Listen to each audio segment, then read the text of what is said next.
Hey folks, David Stewart here. I'm back with a good friend, Brian Niemeier, and today we're going to talk about Neo Patronage and his ideas of Neo Patronage in the arts, of which I'm involved, and many of you are also involved, either as consumers of art, which I think we all are, or as producers of art, or maybe potential producers of art in the future. If you're a new author or a new artist, I think Brian has a lot of ideas about the economic shift towards this idea of neo patronage and away from really what we got at the end of the 20th century, which I call the corporate period, which was where art tended to be put under corporate umbrellas and mass packaged and put out to people with the corporation as an interface. So, how you doing? How you doing today, Brian?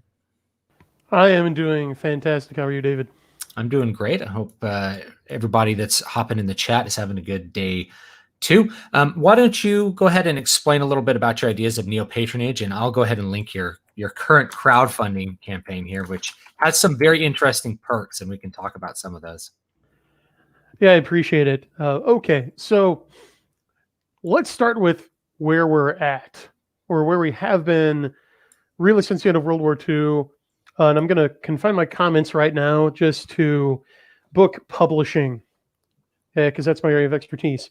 Yeah. So the idea in most people's minds of how being a professional author works is like, okay, you toil away in a manuscript, you query agents who will then solicit editors, who will then take it before their publisher and get you the standard book deal, and then you sign it and you're all set, and they will then publish your book and pay for the cover and the printing and give you an advance and send a nice book tour. Yeah. People will like you. People will love you and have you sign their books and be fans of you. Right. And that's really a modern development that's rather recent in the ancient history of publishing. Because, I mean, there's really been publishing as long as there's been language, right? I mean, the Iliad and the Odyssey predate Simon and Schuster by quite a while. And yeah, this model, which is really the author as sort of a contractor, right? Because authors don't work for publishers. Really, it's the other way around, although you'd never know it with the way some publishers act. But you're contracting the publisher to publish your book, which you own.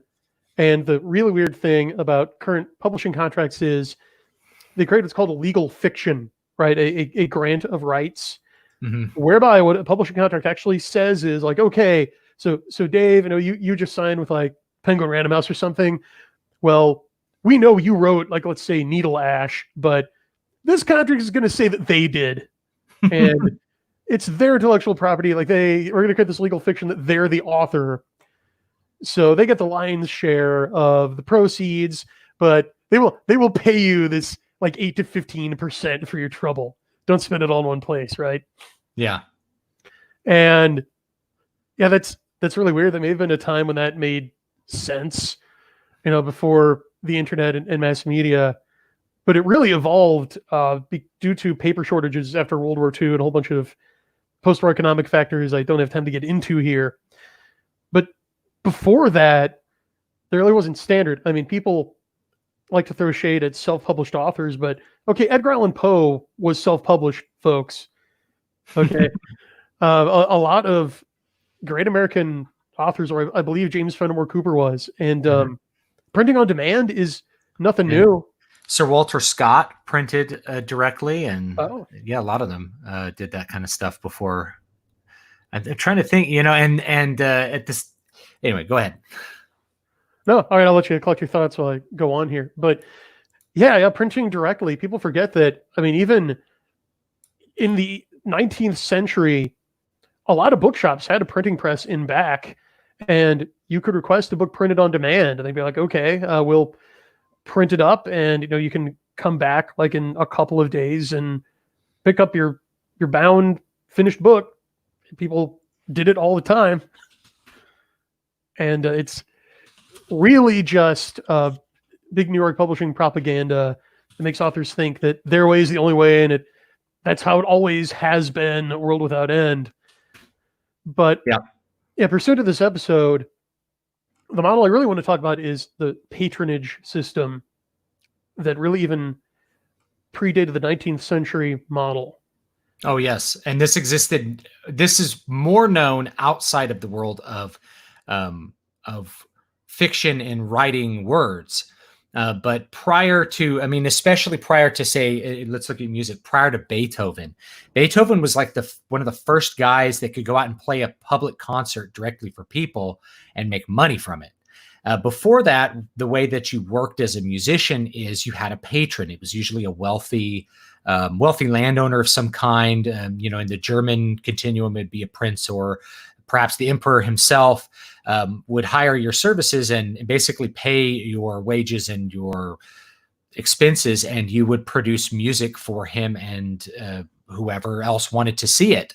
And so the pathway towards the money was directly through a patron, either a patron that was like a landowner, or in the case of a lot of artists, a church, or the church, the Catholic Church, or some other form of the church. Like, Bach was in charge of music at 5 churches in Leipzig. So essentially his patron was the Lutheran Church throughout most of his life, as well as the emperor. Right. The music is a great example, but it happened in like all of the other arts and also the sciences. Mm-hmm. Science too, yes, correct.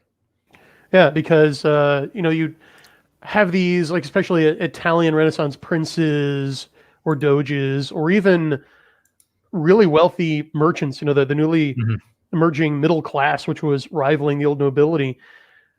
You'd have like a court mathematician, a court astronomer, a court poet, a court painter, and you'd hire these guys to come in and practice their art, practice their science for you on commission.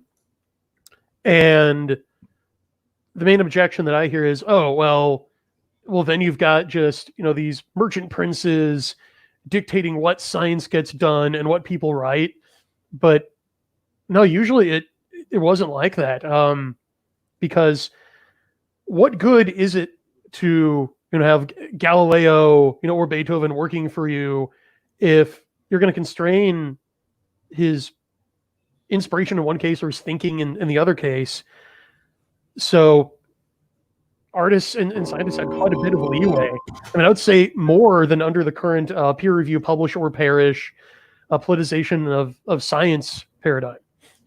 Yeah, I mean, the current science paradigm is really one where it's very much state sponsored and not really patronage as we would think about it. A lot of people don't realize. Okay, and actually, back up 2 more steps. There's real science, and then there's what's presented to the public as science. So a lot of the public thinks that the peer-reviewed, university-based research is science, but real science actually doesn't look like that. Real science has a lot more to do with piecemeal advances of natures that really have nothing to do with research. So if you're like, hey, I'm looking at this new GPU that NVIDIA is coming out, that's them slowly innovating within their own little cycles and with their competitors to create better computer hardware. That is the science that actually affects us, versus what gets put out as science tends to be stuff like, maybe psychological research, which is very often research which doesn't replicate. And in fact, you can Google this. There is a scholarly article on it that's worth reading, that mathematically speaking, most published research findings are false. Right. Yeah. There's a replicability crisis. I forget which university it was, but somebody went back and tried to replicate the experiments from, like, I think 100 or so of these published papers, and could only actually verify a small number of them. Yeah. So it's horrifying. Yeah. So, I mean, and Nassim Taleb, who's I guess a well-known figure in this as well, who really rebels against the university system and considers it a big scam. He's proven mathematically that he's like, just based on the way data is arranged, that most of the time what's presented as a correlation isn't actually a correlation. People are being fooled by randomness. They are hacking what's called the p-value. They're hacking the numerical values they use to indicate correlation, so that noise just gets presented as correlation. If you look at the data that they collect on a chart, you would never look at that and be like, well, that's a correlation. It just looks like a random field of data. But through the magic of averaging, they draw a line through it and they're like, look, there's like a correlation. It's like, no. But real science, like if we go back to, say, computer hardware just works. There's no need to replicate the functionality of a phone because you hold it in your hand and it works. It creates the thing that it's meant to create. Turning on a light bulb.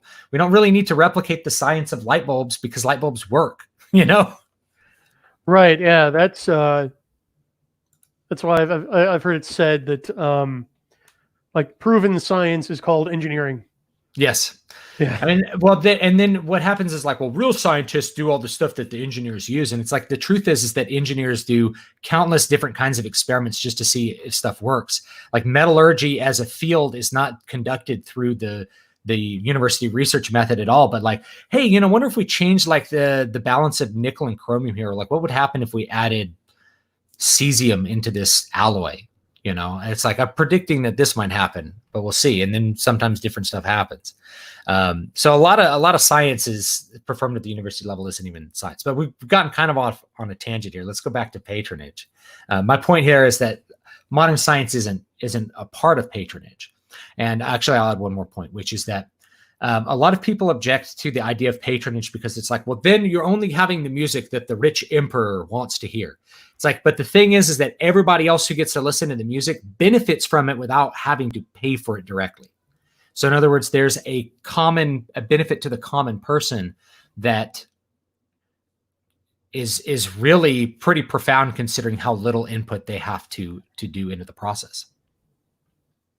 Right. Absolutely. Again, less than like the government or special interest groups have now. Mm-hmm. Right. A patron would often compose a work, or sorry, an artist would often compose work for his patron and dedicate it to him. I mean, for example, look at Machiavelli's The Prince. Yes. Oh, right? Very, very fascinating piece of literature that I would love to dive into sometime on the channel. Both in terms of what it says and also the historical things that are surrounding it, because he kind of talks when he talks about faith, he talks in two different directions in a very interesting way to try to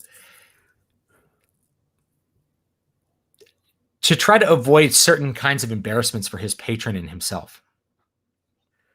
Right. But the other interesting thing is that he subtly insults his patron. Yes. And I don't have time to go into that too deeply, but yeah, it's written in the form of a letter to Lorenzo de' Medici, who he subtly throws shade at. And again, we don't have time to go into the nuances of it here, but definitely go read The Prince yourself. Mm-hmm. Find a good annotated version. And he also talks about King Ferdinand. Mm-hmm. And he talks about King Ferdinand in a way that he doesn't mention him by name because he knew it would cause great embarrassment to like his greater audience. But he compliments King Ferdinand on King Ferdinand's like use of direct and appropriate violence, but won't mention him by name because that would be embarrassing to him. But everybody, is kind of in its, it's King Ferdinand's he's complimenting him, but he doesn't want to just say King Ferdinand. Right. But it just goes to show like how free a reign artists had under patronage. And yeah, I know Lorenzo de' Medici wasn't Machiavelli's patron at the time, but Machiavelli was seeking his favor, so it still counts. Yeah. And here's a guy who's basically asking for a job, and he was like subtly needling him between the lines. It's beautiful. Xcox's friends for him, King Ferdinand of Spain, who was king at the end of the 15th century during more reconquest of Iberia, was complimented by Machiavelli in The Prince for his much more direct use of violence when establishing his lower parts of his kingdom. I think that's what it was. It's been a while since I read it, but it's very subtle. It's very subtle because he says he's referring to, there's a well-known prince that does this, and everybody in the circle would know he meant Ferdinand.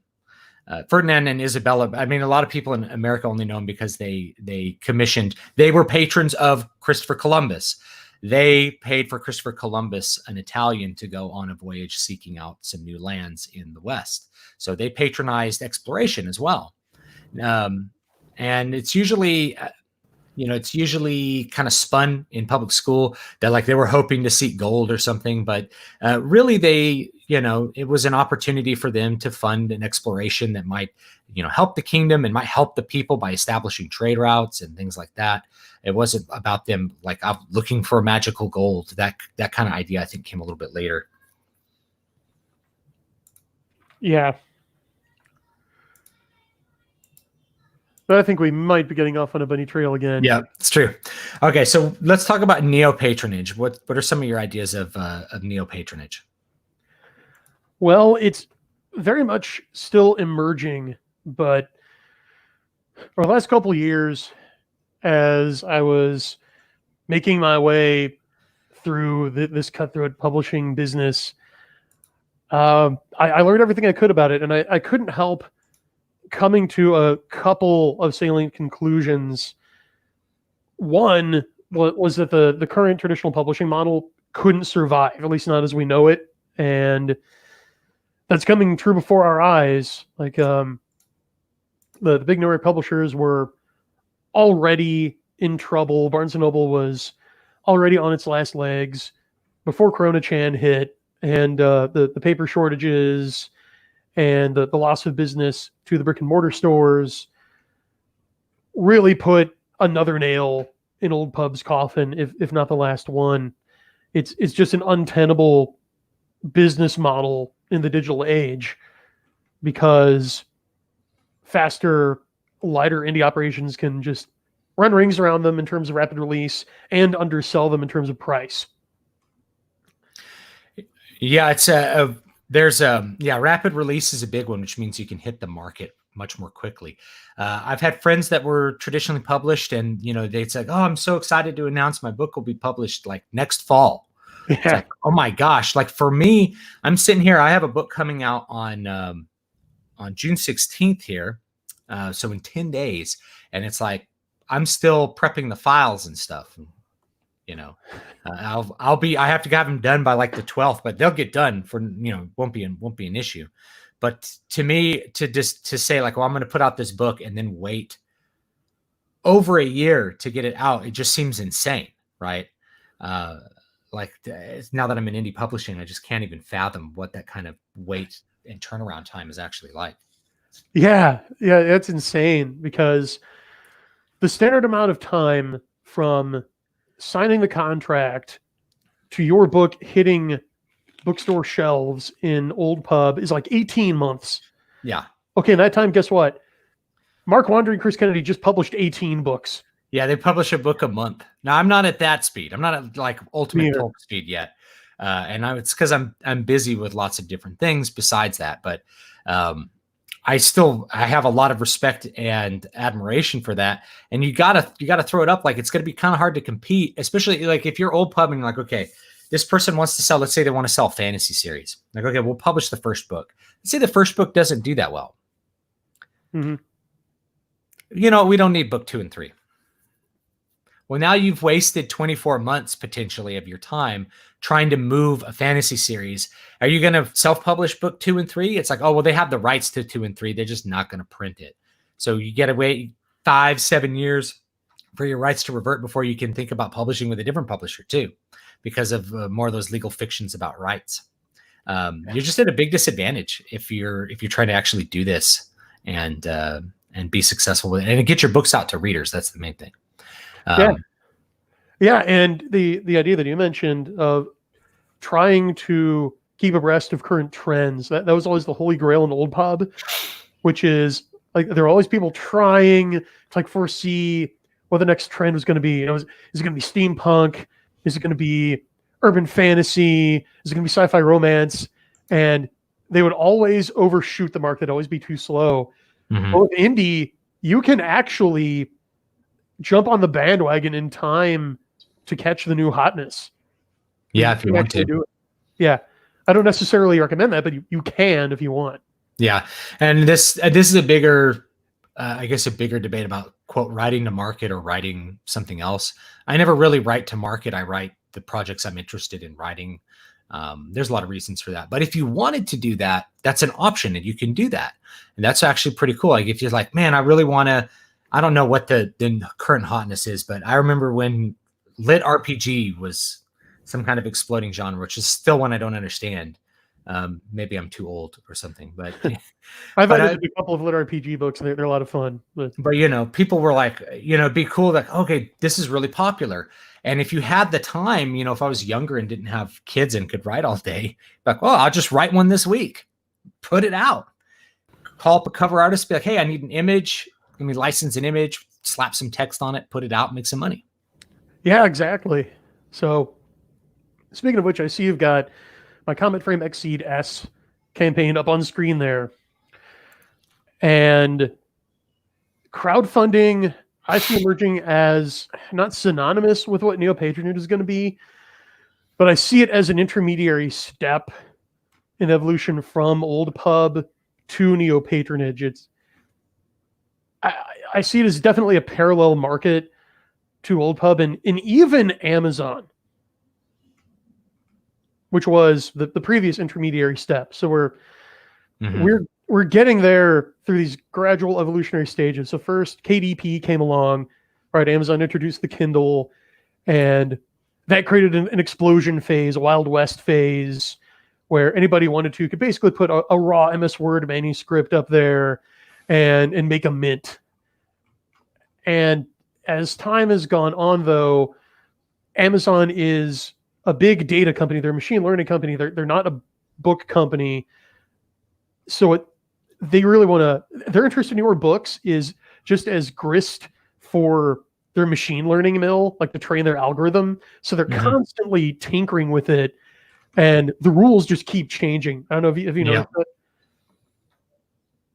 Yeah, so it's a whole nother task if you're an indie author to try to keep abreast of how to handle Amazon. Like it's like a bucking bronco, you know? It's not predictable. I mean, this is hey, if you've ever been to a rodeo or like riding a bull, right? If you've ever I've never actually tried to ride a physical bull, but you can never predict how a bull will act. I've been to rodeos where people have won the bull riding competition because the bull just stopped caring like 5 seconds into it, you know? And you're like, great, he won because the bull didn't care enough. And then somebody else, the bull is literally flopping on its back trying to kill the cowboy. It's so angry at him. You know, that's kind of what it's like. You don't really know what's going to happen next month, how things are going to shift. The algorithm changes behind the back and it's completely opaque. They don't tell you how it works. Same thing with YouTube, by the way. So anybody looking to make YouTube stuff, you have to like be constantly probing to figure out how algorithms are working and what's going to hit. So if you can avoid that and have a direct line of patrons or some form of patronage, then you don't have to worry about the ever changing tides of the ocean of Amazon books. Yeah. And by contrast, I found Indiegogo's algorithm a joy to work with. It just works. Like interacting with it. Yeah, I look at Amazon and like, oh, okay, now I see exactly how this is broken. Now I understand my frustration. Because with Indiegogo, you tell it how you want to attract funding, and then it goes and finds the funding for you. Yeah. And so here's another thing about Amazon is that you've talked about this. Amazon has increased its share of the royalties, but not in a way that's obvious. Would you like to explain that a little bit? Oh, sure. As long as you don't want to. Or I can, either one. Yeah, why don't you go ahead and give your take, and then I'll follow up. So yeah, you hop on Amazon, you're like, cool, I get 70% of the royalties. And Amazon has approached, at the very least, hegemon status. Now, I'm going to put aside the debate. Is it a hegemon or a monopoly? It's close to a monopoly. I call it a hegemon, which basically means it's like a technical monopoly. It's very much close to that level, which means when people want to buy books, they go to Amazon. They, all of my Amazon sales are, for every 100 books I sell, it's like 98 of them are on Amazon. that's how dominant it is. So what happens when a monopoly is achieved is the company starts to want to increase its share of the revenues that it can gather because there's no competition. So it wants to get more of the dollar. And so people predicted that once Amazon is a monopoly, it's going to increase its share of the royalties. And it did, but not in a way people saw, because what happened is that Amazon shifted the way that it displays titles and the way that it deals with users, so that basically you have to pay them money to advertise on the platform in order for people to see your book, click on it, and buy it, which basically means you're paying them a kickback out of a portion of your royalties. But it's not one that would just be easy. If I could just choose, I'll just choose 50% royalties and you can show my book to people, I would do that.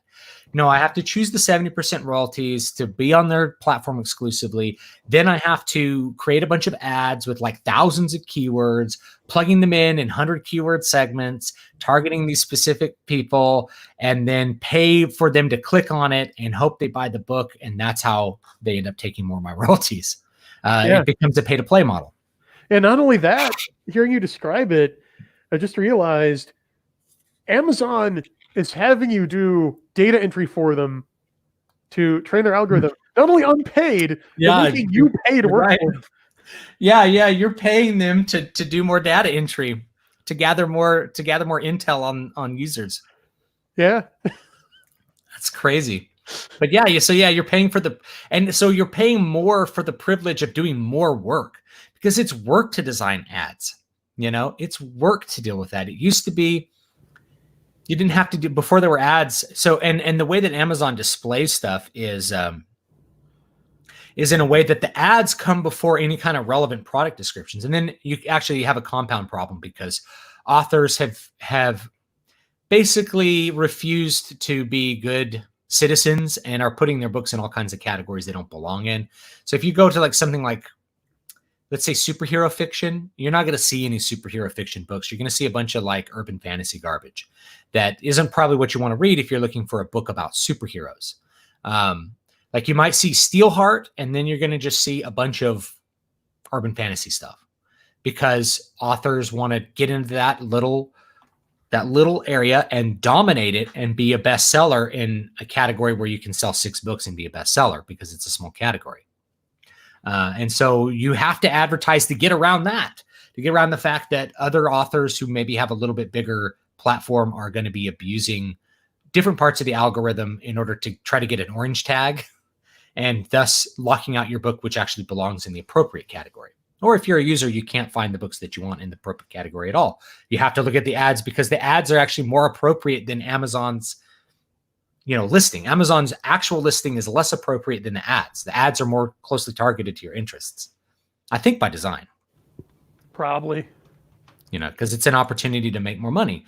So they're going to make more money off the authors, not just the users, rather than how it should be, which is that they sell a product that people want to the person who wants it and make money as the proctor of that, which is the way it used to work. Now it's like, well, if you'd like us to proctor it, you're going to have to give us some money up front. And we could probably, probably test that real quick, and I'll look it up. Anyway, you go ahead. Anything else to add? Sure. Bradford Walker, another fellow author in the chat, brought up something that our good friend John Delarose, leading voice in Hispanic science fiction, brought up, because I was talking with John a bit when I was coming up with an AMS campaign for Don't Give Money to the People Who Hate You. And I told him, man, I used Publisher Rocket. I assembled something like 300 keywords, and I'm not really seeing any kind of jump in sales. And he was like, oh my dude, it's not 300 keywords. It's 75,000. Yeah. It's insane. Yeah. Seriously, it's like 100 to 150 keywords spread out between 500 different ads you've got to run all at once. And then like check them every day to see which words are performing and which aren't, and then run the ones that are back through Publisher Rocket to create yet another ad. I mean, just no, that's ridiculous. I mean, I think John hires somebody to do the data entry just for his ads for him. You'd have to ask him. But yeah, I think he's like, he was looking to hire someone because he's like, this is just, you're going to lose hours and hours every week. It's why I don't do much advertising on Amazon, because it's just a huge waste of my time. I'm not a bad marketer. I know basic marketing principles, but I don't want to spend all my time copying and pasting keywords and looking up keywords from, using Publisher Rocket or something like that. Why should I have to do all that when like the system was supposed to just work? Anyway, yeah. I brought up superhero fiction. The first one, the sponsored one, it's like, well, that looks like it's right on target. It's like Dreg's Island. I don't know about that. Superhero Academy. This is urban fantasy. This is superhero. I don't even know what this is. This is like a kid's comic, Then here's Amazon's first actual listing. So you see it twice, right? Mm-hmm. Versus these. Actually, no, their first actual listing is Superhero Academy, but probably the most accurate one is like 3 down, and then you end up with, this or some sci-fi. You end up with some fantasy. You just don't have what you're looking for. So if you're looking for some dragon or paragons, this might be accurate. This is probably just urban fantasy. This is sci-fi. Like there's just stuff that's all over the place. So if you're a user, you're gonna have a hard time finding the actual book that you want on Amazon. Yeah. Just as an example. No, great example. And I've heard the complaints from readers who just have found Amazon's search engine to be useless. Like within at least the last 6 months or so, it's just impossible to find what you want. Sometimes even if you enter in the exact book title and author name, it's not going to be the top result. Yeah. And you actually won't see that. Like if I type in, something like Brandon Sanderson, you're going to see ads kind of mixed in here, pretty like sponsored within, they give you 3 Brandon Sanderson titles, all audiobooks for some reason. Oh, I removed that. Yeah, I mean, so I had to type in Brandon Sanderson to get Steelheart, and his this is like his little superhero young adult thing. And then we start to get some sponsor stuff that's just like not related to that at all, right? Like these 2 David A. Wells book. I don't know anything about him other than these are stock photos that I've seen before on the cover. Before you start getting stuff that's even remotely relevant, you know what I mean? Yeah, I know what you mean, and I think a lot of viewers know what you mean. Whereas again, I contrast that with Indiegogo. I just tell it to select for people who are looking for mech fiction and giant robots, and it directs people who are looking for mech fiction and giant robots to my campaign. Yep. Simple. Yep. Yeah, and I appreciate that simplicity. And that's kind of the way I feel that's actually happening with search engines in general too, which is that you have a problem where typing in the search engine bar doesn't give you the relevant results anymore. Google chooses to suppress certain results. Like if I go to search for like Alex Jones, I may not even I get news about Alex Jones, but I won't get InfoWars, because they suppressed.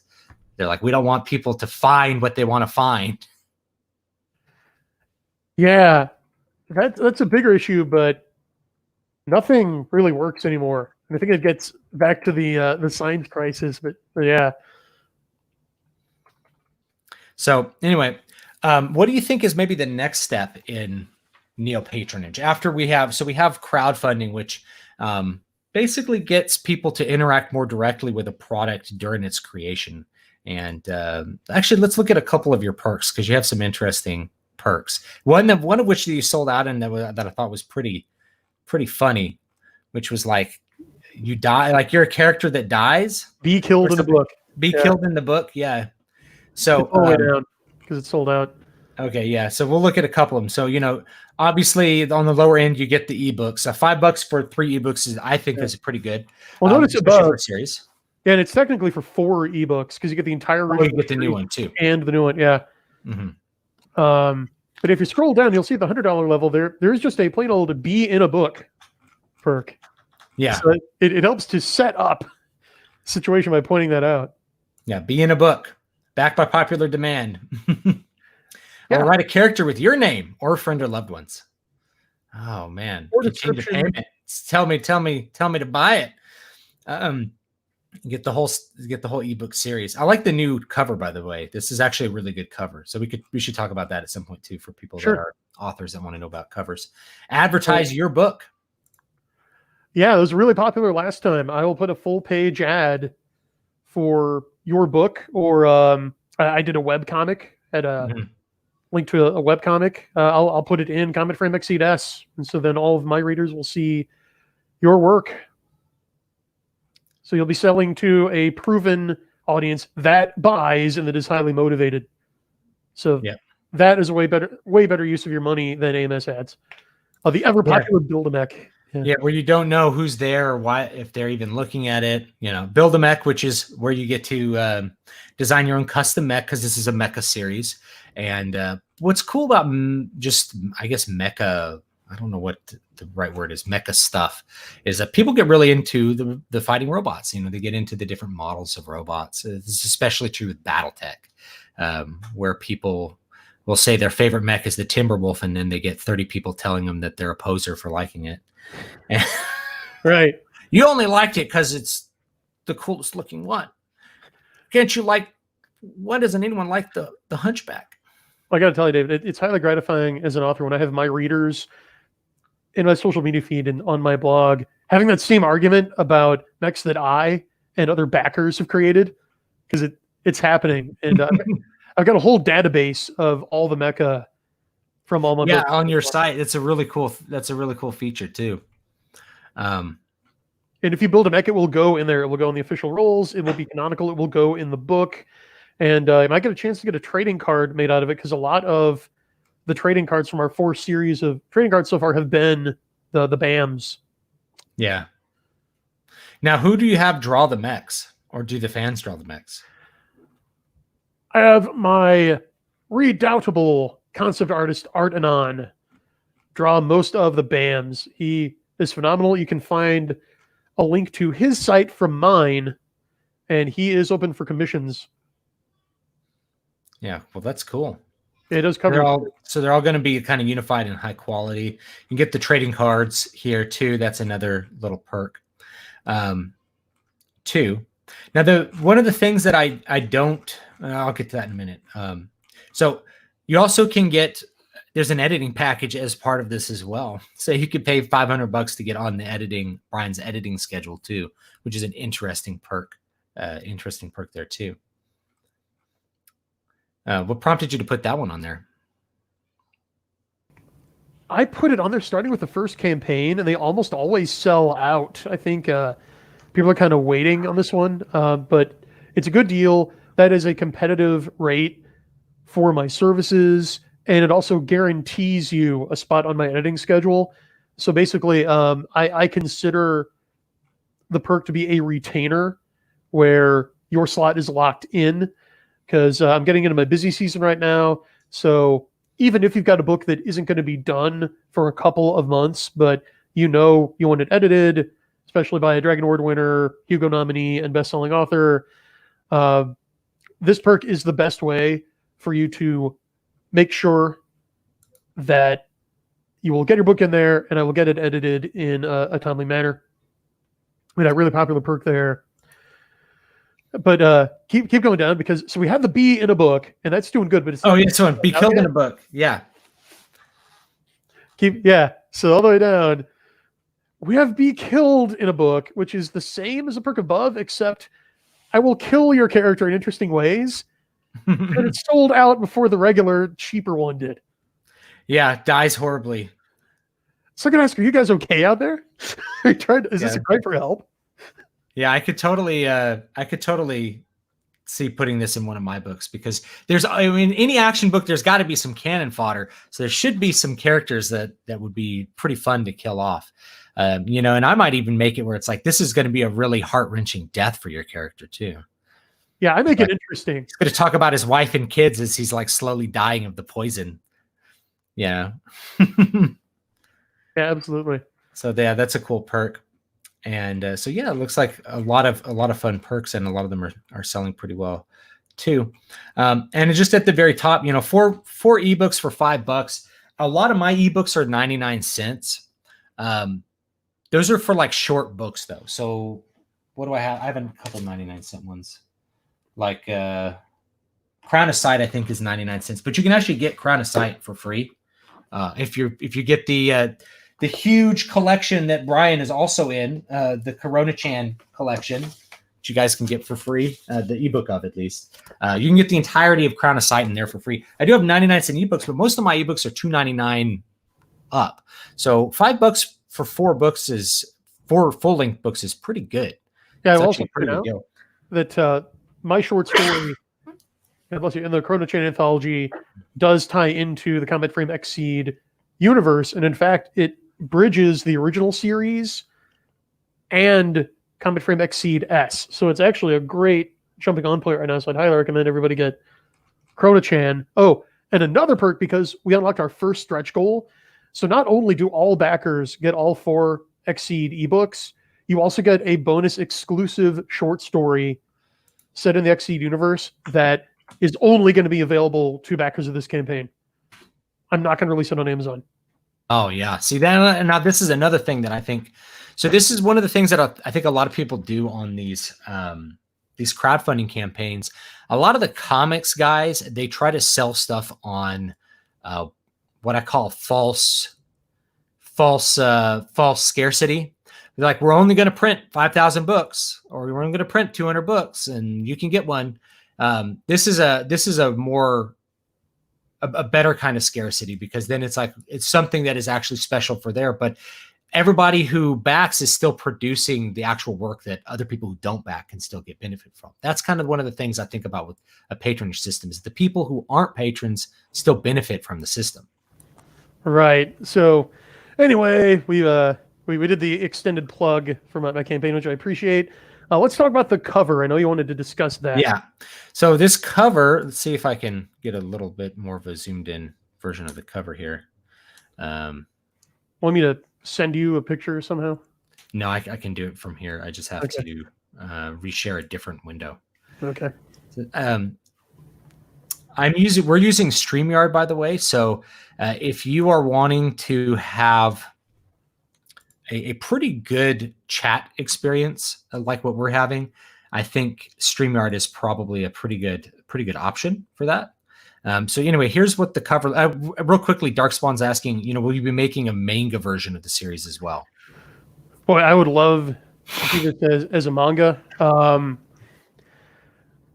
I have certain folks on my international team of publishing experts, like Video Anon, who made the awesome promo video for Exceed S that you can see at the top of the Indiegogo campaign. I think he's been sending out feelers trying to find a way to do like at least an animated short of this. So I'd love to get this in as many media as possible. I do picture Combat Frame Exceed as being like a high 90s, Bandai, Sunrise, mecha anime. But yeah, there's one main reason that I work in text in prose is it has very reasonable production costs. I mean, I feel like we just funded the book at $1,000. That was the original goal.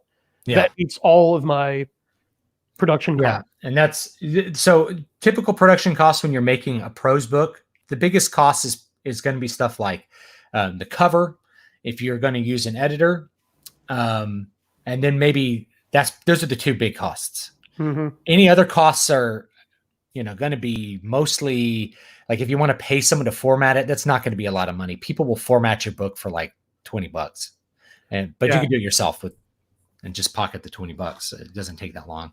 Yeah, great point. So Those are the two big ones. If you're doing a manga, you have to pay for all that artwork, and artists charge a certain amount of money per page depending on what they're doing. Yeah, so like you said, the art is the most expensive part of making a prose book, right, for the cover. Mm-hmm. So imagine the cost of an entire art book. Yeah. Like everything's illustrated. Yeah, it gets really high up. And, you know, John Delarose, another friend of ours, he's a real expert in knowing how to run that whole scheme, like how to pay artists and come out with books. But he uses crowdfunding kind of in that way, which is that you crowdfund it. He pays an artist for some sample work. They put it out for the crowdfunding. The crowdfunding fulfills the cost of the artwork, and then he makes any money above that, above the cost of the artwork, kind of on the back end by like selling it through Amazon and stuff like that. So you have to pay your artists, and artists generally work up front. They're not working for like a portion of royalties or something like that. That's just the way that the industry's worked in manga and comics, especially in America, for quite a long time. Obviously, it's different if you're dealing with Japanese artists who are the creator of the manga itself, like they're the writer and the artist, and it's their thing. So it becomes expensive. Right. So I'm not saying no. I want to be clear. That's not a hard no. It's just this IP is not quite at the point where I think adaptation into another medium is financially justified just yet. We need to grow our readership a bit more. And it would take, like an X-Seed manga would require its own crowdfunder. Yeah, a John Delarose style comic book crowdfunder. I definitely want to pick his brain about how to pull that off. But yeah, I mean, with how well these crowdfunders for the novels are going, we're seeing steady growth. I could definitely see that in the near future. It just really all depends on you guys and how much you like the series, your support of the series, which I greatly appreciate. And yeah, I mean, let's see where this goes, see what we can come up with. Yeah. The other thing I was going to say is people have asked me, hey, are you going to make a manga of, say, like Muramasa Blood Drinker, which is a samurai book? It'd be a cool manga. Yeah. And my usual response is basically what I said, which is that it'd be expensive. It'd be, because it's a really long book, it'd also be a long series of manga to like really fully translate it. It's like, what I'd rather do is have a separate thing that's a manga that's related to it. And this is something that if I was going to do a comics or a graphic novel, say in the Eternal Dream universe, which is like Needle Ash and stuff, I'd probably do a new story, because you're going to write a new script anyway. Might as well write a new story and give people something really new to look at rather than an adaptation of a previously written novel. I think it's more fun to look at like, well, could there be a tie-in manga rather than a manga version? Do you know what I mean? I know what you mean. So I think that's kind of fun. Anyway, let's look at this cover. I like this cover a lot. And one of the reasons I like this cover is there's only two colors. Oh. So that's the first thing. So anybody who's looking to hire covers or license images, if you're out on DeviantArt looking for images to use as a book cover, you can totally do this. There's a ton of great art out there on like ArtStation or DeviantArt that you can talk to the artist and be like, can I license this for a book cover, and get it pretty cheap. It's pretty much going to hit your genre really hard. The things you want to look for does it have the right signals on it? So for Brian's here, before I talk about the covers, you have a mech with a gun blasting fire or something, right? So it says, well, this is like a mecha book. So people know right away exactly what they're getting. And then there's spaceships. So the spaceships say, well, it's a mecha book in space. So it's a space science fiction mecha book. I know exactly what I need to know about this book. You don't need to broadcast a bunch of other things about plot in the books. They get this from some people who haven't been in the business that long. And they're like, well, this book looks kind of generic, or it doesn't communicate the plot. It's like, it's not supposed to. It's supposed to get someone's attention and let them know what they can expect from the book, primarily the genre. So first of all, it does that really, really hard with the central image and what I call auxiliary images. So the auxiliary is like the spaceships and the space, the stars and stuff behind. And then the main image is the mecha. And it's a great pose. It just has a lot of dynamic feeling to it. This foot kind of pointing down and the gun going off. and almost an expression on the mech too. This kind of angry expression. It's a very intense. We don't think that they have faces, but it has a face. Then the other one is there's two colors. So your colors really matter in a book cover. They matter a lot. And Brian's other covers generally are pretty limited on color as well. And that's one of the good things about his other mech ones as well. So like there's one, I think the first one it's like green and yellow, green and like muted yellow for the first book. And that's actually a really good look as well. But this one has blue and this pinkish orange area. There's really only two colors, and it's blue and various, shades of blue and hues of blue. You have a dark blue outlining the X, you have blue stars, and then you have some pink nebula interrupting it, blue streaks. These are all, even though they look white, they're really kind of blue and pink in different areas. So you have some colors that are pretty contrasting. Blue and red go great together. You don't want to use blue and straight up orange, or it's probably too strong. But blue also says sci-fi a lot. You'll notice a lot of sci-fi color covers use blue. The color blue really telegraphs space for whatever reason. I'm not entirely sure. I just know that it works, and that a lot of best-selling sci-fi novels that are set in space use a strong shade of blue.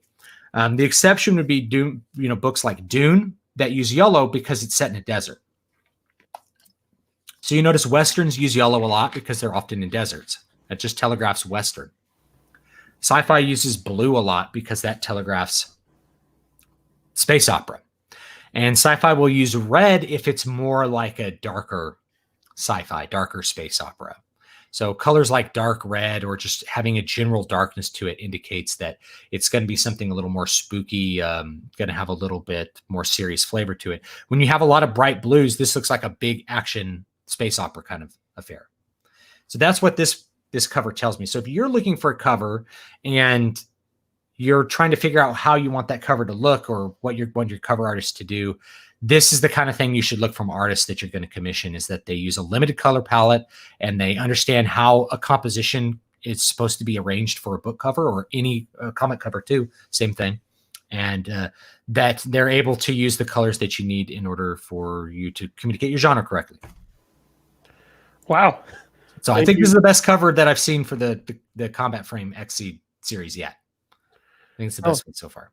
Well, thanks for the in-depth analysis. And yeah, something that you said shed light on my previous series, The Soul Cycle, because my cover artist for that, Total Pro Marcelo Orsi Blanco, he did the covers for the Latin American version of the Maze Runner. So I mean, he's a heavy hitter, and he kept to a basically two-tone color palette for the first three books, but he used more warmer, more earth tones, right? So again, like oranges and yellows and kind of magentas and stuff. But for the third one, The Secret Kings, he said, I'm going to use a cooler color palette. So he used more blue, and it really stands out. But it's also the most pure space opera of the 4 Soul Cycle books, and I think it communicates that really well. And it tends to be a reader favorite. So now I know why. Yeah. So anyway, here's the book cover right here. I just pulled it up. And you can see that it uses that blue and the red really, really strong. There's a great contrast between blue and red. If you don't know much about like the color wheel or color theory, orange is the strongest complementary color to blue, the strongest contrasting color. But it becomes a little bit weird to see blue and red, or blue and orange next to each other. It becomes a little bit too strong. So right here, you really only get it as the orange is really just in the words. Blue and yellow, blue and red tend to work really well. You kind of want to skip around orange and not use a lot of orange. But you notice the main color is going to be blue, and that really lets you know that you're going to be dealing with some high space opera there. So it's a good cover there too. Right. Thanks. Yeah. So, and I'm look at our browsing history. Well, and I'm glad you dig the cover for Comic Frame Exceed S, because I'll admit I was a little anxious about how it would go, because readers loved the covers of the first series by Todd Everhart, but I wanted to clearly delineate that we're starting a new series here. This is a new series in the Exceed saga. So I decided to take the plunge and go with a different cover artist. And I'm glad it's working out. I still love Todd's work, but I do think that the new art is appropriate for the new story. Yeah, I'm hoping so too, and I think the new art looks great. I think it communicates exactly what you need it to do. So that's good. Darkspawn says, "What about black and green? Those colors are usually used for more sci-fi horror tales. And depending on how you approach it in the composition, green usually imparts a feeling of mystery to it, which is why I use green in a lot of my fantasy works. I tend to use a lot of green and a lot of blue. Blue tends to feel like magic or kind of high action. Green tends to feel more mysterious and because it reminds you of the forest, a little more calm, a little more adventure-y, I think, for fantasy. So if you see that color green, it tends to be used a lot in fantasy. It used to be used a lot in, say, like on like Tolkien books and stuff like that for good reason. I think it invokes that. So you can do it in sci-fi as well. It just really depends on how you do it with the composition. And also yellow and red in cyberpunk and sci-fi covers and stories. Yeah. It depends on the genre that you're trying to go for. The main thing is you don't want tons of color. If you're just throwing tons of color on the screen, then it ends up being, and you'll basically tune it out on the Amazon screen when you're actually trying to look at it. That's something that you need to be aware of. So, I mean, we could do a whole show sometime of just like looking through art on like DeviantArt and saying, well, that would be a good book cover or that wouldn't be. And I could explain why. But once you get kind of the habit of being able to identify these elements, then you see a book cover and you're like, man, that's going to be a good one. It just really pops out. This is something that would stand out on Amazon really, really strongly. If you did that, I would totally watch it. Yeah, that might be something I'll do I might do like a live stream. Covers are so important, guys. If you're an author, you really can't underrate how important that cover is. It's an ad for your book. It's what attracts the reader. It's what gets them to click. It's what gets them interested. Covers are really important. I am a book cover designer, and I design my own book covers. You can design your own cover depending on how, like, what genre you're in and what you're willing to do. Because Brian, you designed this. The "Don't Give Money to People Who Hate You" cover. This is like a $0 cover, isn't it? Yeah, and I will say I did it with your help. I watched your videos. Yeah, I have a bunch of videos on how to do basic cover design. So you have a central image, which is Karen pointing at you, and you've got the text, which has an emotional quality to it in this typewriter-y font. And then you have an accent on one of the words, hate, with this kind of grunge font, which just works great. And that's it. That's all the stuff that you really need. It sees the eyes. It says nonfiction. No one's going to click that and think that that's a fiction book. They're going to think that that's a nonfiction book, which is what you want. And I sometimes break these rules. Like nonfiction, you like to have lighter colors like white. If you're doing fiction, you generally want it to be pretty dark. You want to have that high contrast feeling. Yeah, as you pointed out to me, a white cover with a lot of negative space tends to blend in on Amazon. Mm-hmm. So that was why I put the caution tape around the border for the ebook version. Yeah, I did that. I have a white book cover, or had one. I think I went back to using this. People liked it, for Muramasa Blood Drinker. And I put just a gray, very slight gray vignette on the image.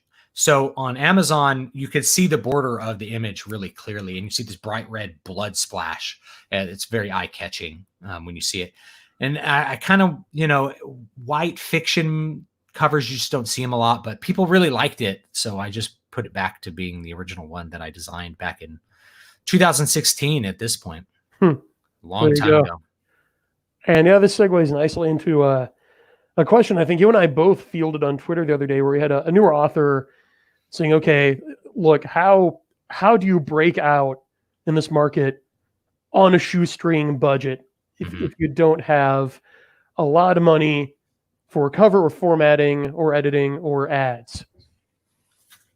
Right. And You gave a really good answer for how to do covers. I mean, a cover is a must. It should sell the book, not describe the book. Getting back to that, I think really invalid criticism you mentioned of, oh, it doesn't convey the plot, right? It's not holding my hand and telling me the story. Well, it's really not supposed to. It's supposed to tantalize you into knowing the mood, tone, and genre, and then get you to read the book description, and then that should get you to read the first paragraph, and that should make the sale.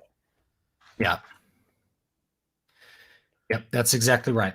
That's what you want. It's just the first step in a series of steps. First step is get their attention, hopefully enough for them to click and try to find out more. And then they're going to read the description and see if that's the book that they want to read. And it's okay if they click and then they don't want to read the book, because what you don't want is somebody to read a book that's not going to be something that's to their taste, something that they're going to not like. You want readers who are going to like your book to read the book. That's important. I know that sounds like everyone's, I want as many people as possible to buy or read the book. And I do want to sell a lot of books. But if somebody reads the book and has a bad experience, I don't want that, because they'll leave a negative review. And it could have nothing to do with the book itself, really. It could just have everything to do with the fact that it was the wrong book for them, right? They clicked it and they wanted, I don't know, Brandon Sandersonian high fantasy with lots of different perspectives. And what they got was, Robert E. Howard or Michael Moorcock. Well, I want to sell to people who want Robert E. Howard or Michael Moorcock, because that's closer to my books. You know what I mean? Yeah. I want people to read the books that they're going to like. That's the whole point. Absolutely. Now, in terms of new authors wanting to get started, I lay out this information in Don't Give Money to People Who Hate You, because it's not just about complaining about the current state of affairs. It offers actionable advice, and a lot of that advice is dedicated to getting newbie authors off the bench and in the game. Now, I would say for a first-time author, it's going to be hideously difficult to do what I did with Don't Give Money to People Who Hate You and launch a book from scratch on no budget, because it took me years of building relationships and learning my craft and gaining other resources to be able to do that. I could not have launched that book back in 2015 when I started out. So the old saying, it takes money to make money, is true. Mm-hmm. Can you reduce that to an absolute minimum while still maintaining professional standards? Yes. I mean, you can get covers. Like David has said before, contact some artists on DeviantArt or Pinterest or online on social media, and ask if they've got any stock covers that they will sell you a license for, and just throw your title and byline on it. Mm-hmm. Yeah, so you can find them. A lot of times you can just message them, and they maybe have never licensed an image before. They could be somebody that's just been making art for fun, but it's a great image for your book. So you're like, hey, can I license this from you and make it into a book cover? And you can quickly hash out those details. And a lot of cases, you can get a pre-made book cover for like $50 from cover designers at various cover design sites, and pay them $50 and they put in your text, and then that's your book cover. And as long as it is reasonably close to what's in the book and communicates the genre correctly, which a lot of competent book cover designers can do even with a generic cover, then it's going to be good enough for what you need. And that's an important thing. It's like, well, I want the best cover. Yeah, you want the best cover that you can reasonably afford. Otherwise, I'd be hiring Michael Whalen to do all my covers and losing my ass. So that's just how it is, and there's nothing to say I could hire Michael Whalen to do my book covers, because I would hand him money and then he would paint the paintings. But that's not really a good investment when I'm trying to do this as a business. You want to get the best that you can afford. And if you're new to this, I'd say budget, and when you're starting, you can make a budget. I'd say budget $50 to $150 for a cover if you really plan on selling it. And if you're a first-time author, it's probably good to budget some money for a competent editor to help you smooth out manuscript problems and catch anything before you actually put it to press. But for a couple $100, you can put out a really high quality book. Now, Yeah. you could get that lower. You could always get it to zero, but it's going to be a lot harder. Yeah. I will say that now I'm kind of biased because I am an editor, but I was also an author before I was an editor, and I would not be here today without the efforts of my lovely and talented editor, Eljaji Lamplighter Wright. So, especially if you're a new author, an editor is not negotiable, indispensable, because just neurologically, it's been proven that no matter how closely you try to proofread your own manuscript, because you know what should be there, your brain will actually project it onto the page. Like you will psych yourself out. So you need a third party to proofread. And whereas the cover is the signpost that will attract people to your book and get you to read the first one, an editor goes farther toward making sure they read the next one and that they finish the first one than any other step. So a cover is how you get readers, and editor is how you keep readers. Yeah. So the cover is the ad. You want someone to buy the next book in the series too, especially if you're writing a series. But even if you're not, you want someone to buy your next book. They're going to buy the next book if it's a good experience for them, if it's a good book. So you want that book to be good, especially if you're a new author. So yeah, that's my general recommendation. Budget a couple $100 and you can get your book out. Now, some people who are new to this think that they can just dump.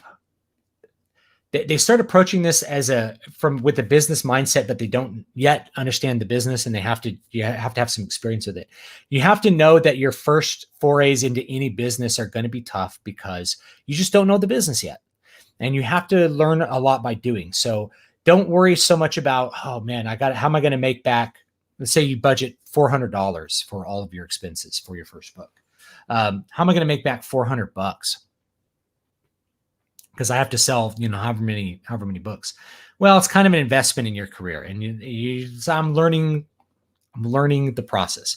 I didn't make a ton of money on my first couple books because I was still learning how to operate in this business. I was still learning how to write the books and put them out and find the readers and make the books high quality and all that kind of stuff. So just be aware that when you start this, it's going to require a little bit of extra time and money for you to figure out how to do it.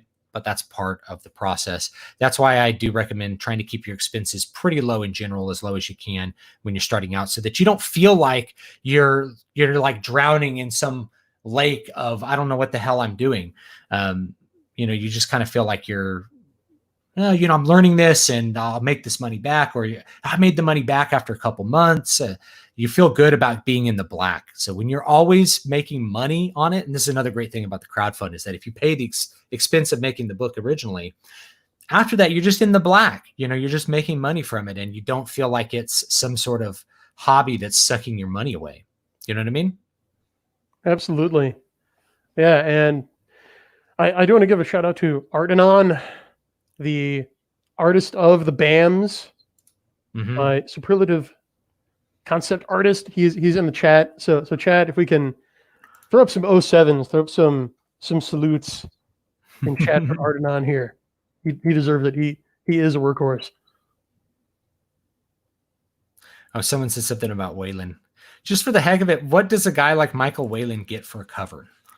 I don't know off the top of my head, but it's in the thousands and thousands of dollars because he's super well known. It'd be like trying to get Frank Frazetta to do a cover. You could get Frank Frazetta for a dime, nickel and a dime, back in like 1960 when no one knew who the hell he was. But later on, it's a little bit more expensive. So you could get Michael Whalen back in the 70s for very inexpensive, but now people know who he is. So he's probably not going to do it for less than $5,000 or $10,000, I would guess. I know other really super competent artists. Like I could tell you roughly what Karam Byatt charges, who's the guy who did like the Twilight Force covers. He did the cover of Water of Awakening, which was a pre-existing image that I licensed from him because that was cheaper than having him do a new one. But he charges, for the entire package. If you check out Heroes of Mighty Magic by Twilight Force, some of the best art I've ever seen in any music album ever. And if you get the vinyl, it's especially good because the art's, huge. That was probably $10,000 for him to do all that. A typical cover with like a central image and a background, because he charges for those separately because it's more work, it's $1,500. And that's a super high quality cover though. And it goes up from there depending on how many elements you actually want in the cover, and what if you want him to design the typeface, the logos that are going to go on it or anything like that. That's all extra money. So he kind of charges in a way that you can decide what you want for a cover. And he'll do a cover that's maybe just one figure for a cover with like a generic background, because drawing the background takes a lot of work. And you can do that for like $800. $800 is not that much for high quality original art when you stop and think about it. But it's something that's expensive enough that beginners really need to think twice about dumping that kind of money into it. It's much better to get a well-designed, say, photocomp cover for $50 or $100 than to commission a brand new, super high quality painting for thousands. Maybe one day I'll be hiring super expensive artists to paint stuff. But I'll probably do that as like a crowdfunding. I'd probably do, and I've talked to a couple artist friends about this, doing illustrated versions of the Eternal Dream books. But we'd have to crowdfund that so that we could pay for the art up front, and then we can ship the product, because art's expensive. How long does it usually take you to design a cover, by the way? Depends. It depends on the cover. It depends on how complicated I want to make it. A cover like the Crown of Sight cover, which is just an object, I think I did that like in one night. I think I did it all in one night, and then the next night I came back and just did details, because I like to walk away from something and come back and see it kind of fresh. So this is really easy. I did a video on how to design something pretty much exactly like this, and it took me about an hour to just do a new design with like a sword and all the typeface and all the stuff just like this. So you could do something like this in an hour, but keep in mind, I've spent a lot of hours learning how to design and how to operate the software to come up with something that looks really good like that. This is really simple, no background. There's very little photo composite work that has to be done. I grabbed a picture of a crown. I don't remember what crown it is. It's actually like a historic crown that might be famous. It's from a museum, but it's a stock photo. Turn it into this, and then really popular cover, very effective. Stands on Amazon. People click this a lot. I have to be careful with my advertising budget, because Amazon will spend all of my money unless I have a very tight control of the advertising budget for this book, because people see that image and just click on it. It's been one of my most effective images, as simple as it is. For something like Tyrant's Gallow, which doesn't look that complicated, I'll throw it up here. It doesn't look that complicated, but there's actually like 13 different photos composited into this. Let's see if I can find a more high resolution version of it for you guys. So that one took a couple of nights to do, but I spent a lot of time on that, just waffling over what I wanted to design. That sounds like I just wasted time trying to figure out what I wanted to design, and like doing a bunch of little, very small comps, because I just couldn't seem to come up with the right image in my head for this book cover. Here we go. So now you can see it a little bit bigger right there. Oh, that's nice. So this is basically what it is. Notice it's two colors, which is a very desaturated teal and a gold. And I made the moon gold and, the typefacing and stuff. So there's actually, let me think, 1, 2, 3, 4, 5, 6, 7, 8, 9, 10, 11, I think 12 different images in this. So there's a stars, which I created. I have like some tools to just make random stars. Then the moon is the same. It's a planet. It's a planet that somebody designed in like some kind of CG interface that I just turned into an alien moon. There's 2 different layers of clouds and some clouds that I drew in to make it look like this. This isn't realistic. It's supposed to just kind of be emotional. There's a photo of these islands, these cliffs and the ocean. And then I put some ships in it so we can see that we got ships. This is auxiliary stuff. And then the center image is just the 2 human figures. And these 2 don't go together, and I put them in there, and put some grass on their feet, did a whole bit. So this is a fairly complicated composite photo. Most people, if you have experience with Photoshop, you could do something like this, no problem. But I notice where a lot of graphic designers fail with book cover design is they don't know the composition elements. They don't know what makes a good book cover. So while they might be very good at sticking different images together, they don't realize how images should be arranged to make a book cover appealing to people. That's really where I noticed that. It's like, yeah, I can't tell that all these things were separate, but it's missing all the elements that would make the book cover sell. So that's the thing you have to learn if you're a graphic designer, is you got to learn the book cover design element. So this one took a couple of nights, and I lost some nights waffling over what I wanted to design, and just ended up doing a pretty simple design here of some people standing on a cliff. Simple. Lovely. So there's that one. Let's see. Maybe I can find. Oh yeah, I'll show you guys this. Here's the map. I'm not quite done with the map here. So this is the map that'll be in the book. And I always draw my own maps, so I drew this and added the text on it. And in the book, it's going to be all black and white, but I do with different colors, just because if I have one behind me on the wall, just in case I want to print it out. I think the colors make it pretty readable to have like that red and black, like what Tolkien used to do. Tends to work pretty good. So this one, because it's all ocean, it's a little more sparse looking. So I might do some tweaking to make it look not. Maybe have kind of a big field of negative space up there. What font is that? So the fonts used, Anaron is the font used for the words on the map. It's called Anaron, A-N-I-R-O-N. This font up here is a combination. It's Cinzel, C-I-N-Z-E-L, and those are the fonts there. Cinzel is the same font used on the cover. Yeah, I know you love that one. It's the flavor of the month for fantasy. Everyone uses it on fantasy covers right now. So that looks good.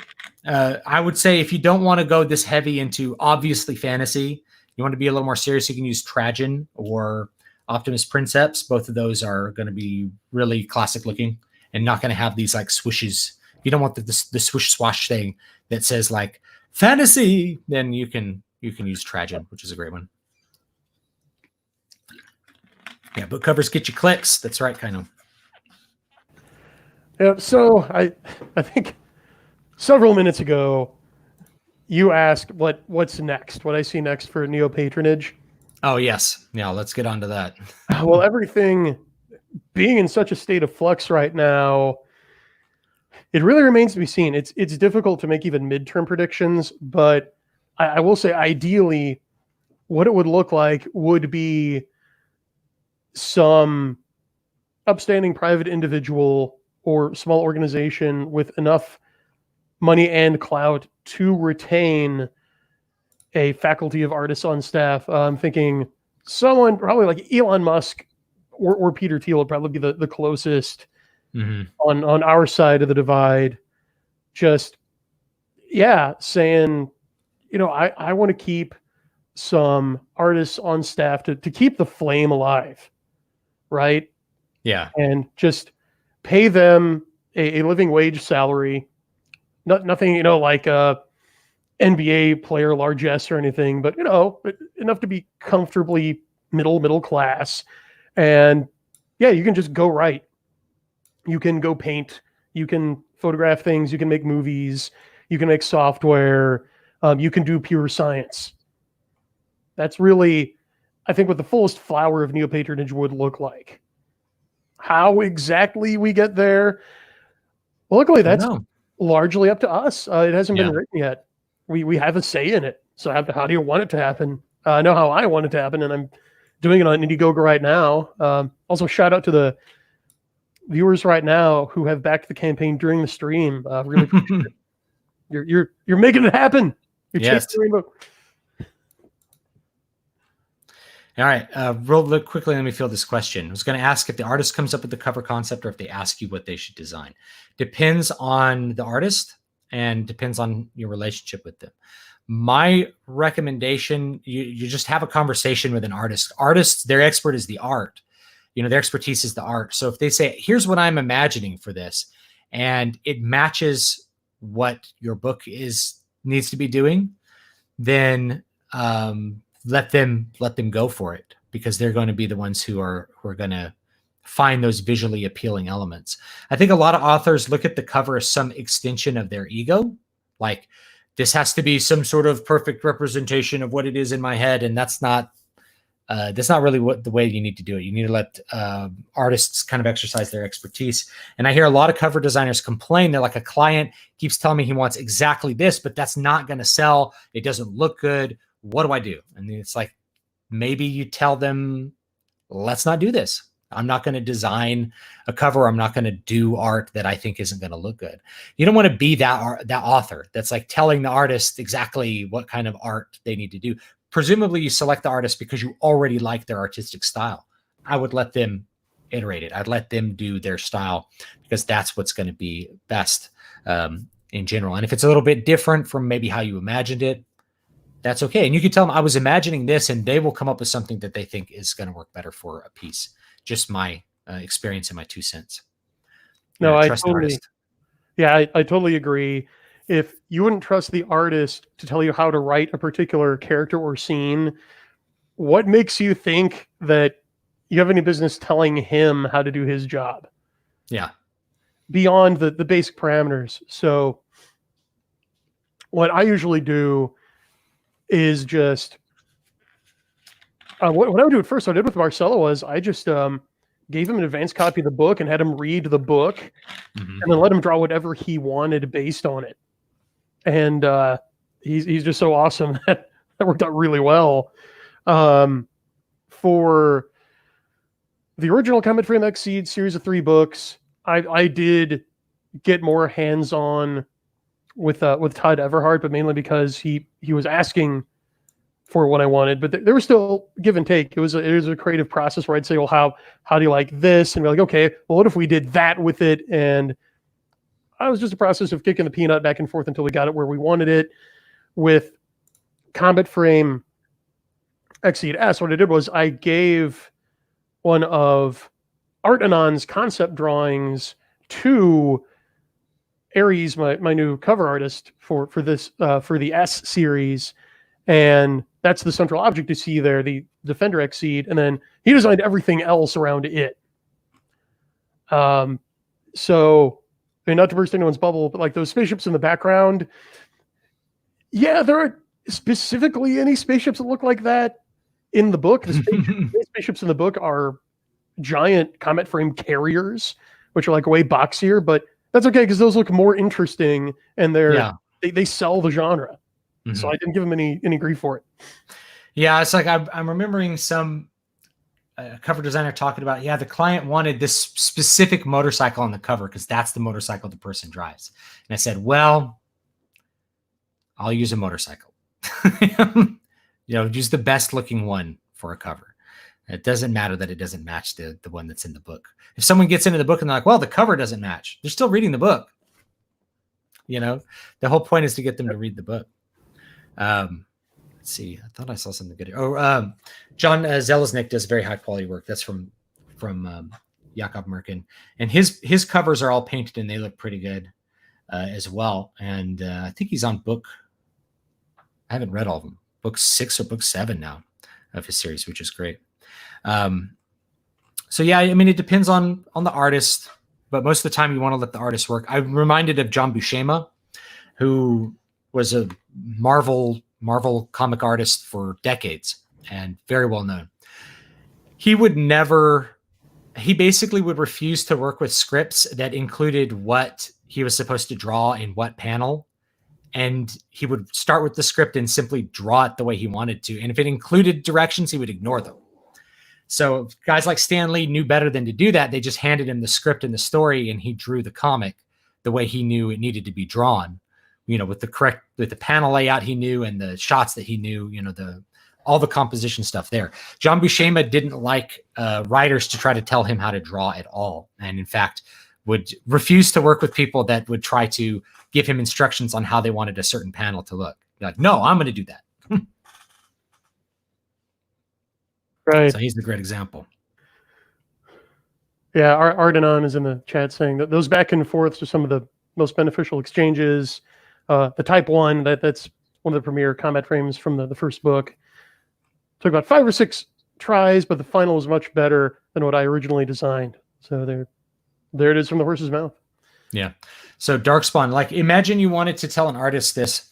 You say, hey, I wrote this book about mecha, and I wanted to have a cover with a giant fighting robot on the cover, and it's a robot that's like Gundam, so he's holding a gun, and maybe like some spaceships in the background. And then the artist would be like, okay, I can do that. Now, if you're like, I want him to be holding it like this and his foot extended this way, turned 35 degrees to the left, and I want the fire coming out of his gun to be orange, and I want the spaceships to be green, and I want them, that's too much. A general idea of like, I think a mech would be cool on the cover with some spaceships, and the artist will come up with a cool composition that executes that because that's his expertise. So yeah, you can do that and say, this is what I'm imagining for the cover. And an experienced, if they're used to doing book covers, they might give you a suggestion like, in that genre, what we tend to do is this other thing over here. And maybe you could listen to that. Just as an example, let's say you're doing a fantasy cover and you're like, I wanted this and that. He's like, well, usually we have a person on the cover, not, a picture of a castle only. Oh, yeah. Okay. Okay, well, maybe we should have a person. You should listen to that advice. Indeed. And have humility. Yeah. But that's hard for a lot of authors to do. But yeah, I basically did what Darkspawn laid out there. My artist just asked for some concept art for the central image. But otherwise, I would have been just fine letting him go to town. Yeah. And that's exactly how I would have described that cover. It's like, I'd like a Gundam style mech, here. And then of course you actually have concept art for it. So that's really helpful, because if I'm an artist and it's like, oh, I know exactly kind of the visual world these inhabit. And then I could say, hey, can I just draw this one? Because this one I think would look cool, and just go from there and make something cool. Absolutely. So anyway, I'm starting to run out of time. I got to go to my mother-in-law's birthday because it's her birthday today. So we're going to go have some cake. Anything else, Brian, that you want to say before we go? We'll plug that Indiegogo one more time. Other books. Yeah, and that is what I want to say. Get out there, support independent science fiction. Nobody else is going to help us retake pop culture. It's up to us, but there's no reason we can't have fun doing it. I'm making it as much fun as humanly and legally possible. So get out there. We've got a chance for you to be a character in a book. We got a chance for you to make your own Mac. There's still 2 of those left, but those go fast, guys. We've got pro editing slots. If you are an aspiring author, I know there are aspiring authors out there, lock in your time now, because my availability is filling up fast. This is my busy season. So the pro editing perk is your chance to get your foot in the door. Okay. And if you're already an author, get the advertise your book perk for $100 to get your full page ad in a book that's going to be seen by hundreds of thousands of people. That is a steal compared to AMS. It is. All right, so I went ahead and linked. Jakob Merkin's Kickstarter for his book too, so you guys can check that out as well. I've had him on the show, and he's a good friend. You can get Tyrant's Gala too. You can pre-order it. Tyrant's Gala is Moonsong Book 2. It'll continue the adventure. It's got pirates, some ship battles, possibly some prison breaks and explosions, possibly some double dealing, and some comedy as well. I always like to have a little bit of comedy in these books. It's technically in the dark fantasy space, but it's got guns and stuff. So maybe it's Flintlock fantasy or something like that. We'll see where it goes. This is a little bit of a more stuff with the writing craft. This is one of the earliest sets of books that I wrote, and I wrote them and didn't publish them because they weren't good enough. So this is my rewrite and revision of those, because my wife still really likes the story, and it seems like a lot of other people like the story as well. So keep in mind, when you first start doing this, you're probably not going to be that good at it. It's okay. That's part of the process, is learning to do it by trying to do it.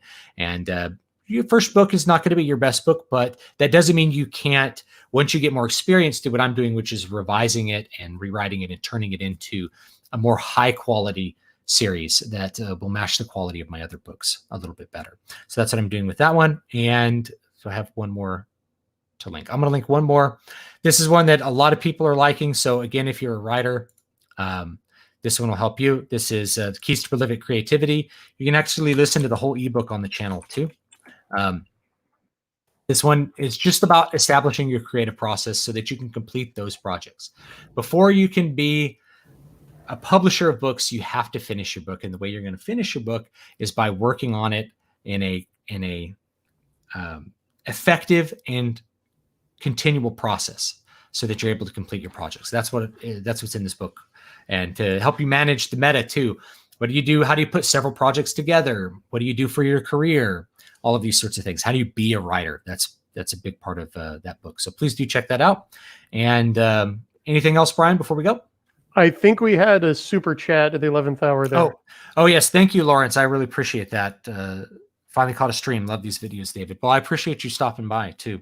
I might be on later tonight playing some Final Fantasy or something. We'll see. Nice. All right. So thanks so much, guys. Really appreciate you stopping by for this little discussion, and hopefully you got some good information out of it with Neo Patronage and maybe where we're going in the future with this. So thanks so much, and I'll see you next time.